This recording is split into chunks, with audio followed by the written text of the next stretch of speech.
سورہ صافات کے دوسرے رکوع میں اہل جنت کے ایک مکالمے کا تذکرہ تھا، جس سے یہ اندازہ ہوگا کہ کس قدر سادہ مزاج متواضع وہ لوگ ہوں گے کہ جو اللہ تعالیٰ کے فضل و کرم سے جنت میں داخل ہوں گے۔ قال قائل منہم، ان میں سے ایک کہے گا کہنے والا،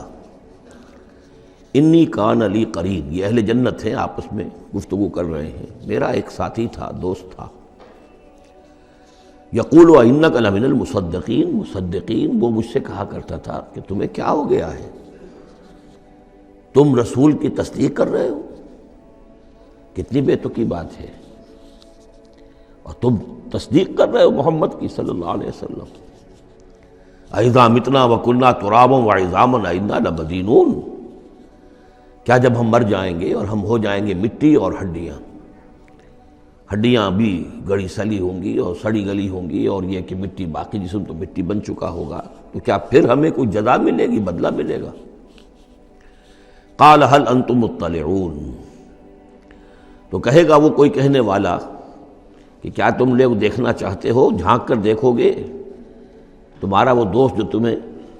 گمراہ کرنے کی کوشش کرتا تھا وہ کہاں ہے، کس حال میں ہے، دیکھنا چاہو گے؟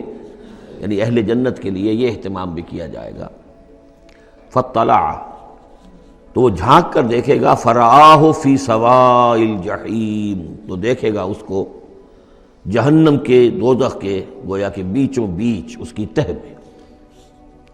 قال، وہ کہے گا، تاللہ ان کدت لتردین، خدا کی قسم تم تو قریب تھے کہ مجھے بھی برباد کرتے، مجھے بھی گراتے یہاں، یعنی یہ تو اللہ کا بڑا فضل ہوا کہ میں نے تمہاری باتوں پر زیادہ دھیان نہیں دیا، اور جو بات میرے دل کو لگ گئی تھی، جو بات مجھے بھلی لگی تھی، جس کی گواہی میری قلب کی گہرائیوں سے برآمد ہوئی،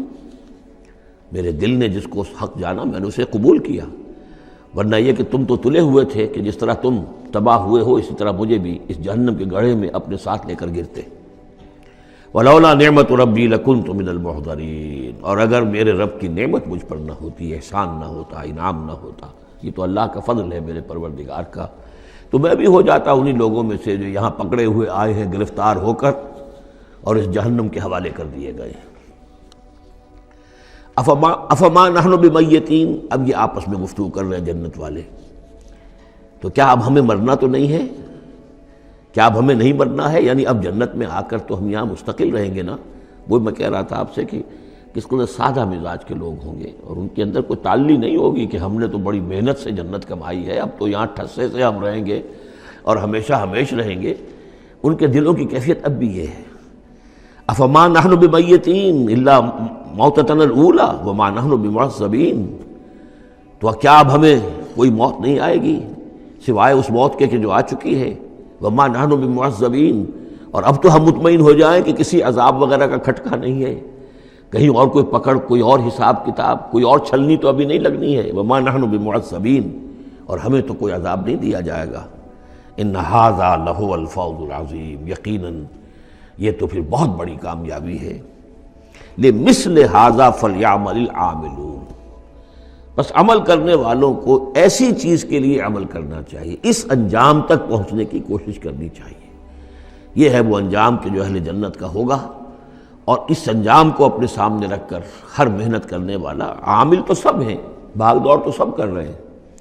دنیا پیش نظر ہے، دنیا بھی بغیر بھاگ دوڑ کے تو نہیں ملتی، محنت ہوتی ہے، دن رات کی ہوتی ہے، خون پسینہ ایک کر کے دنیا ملتی ہے،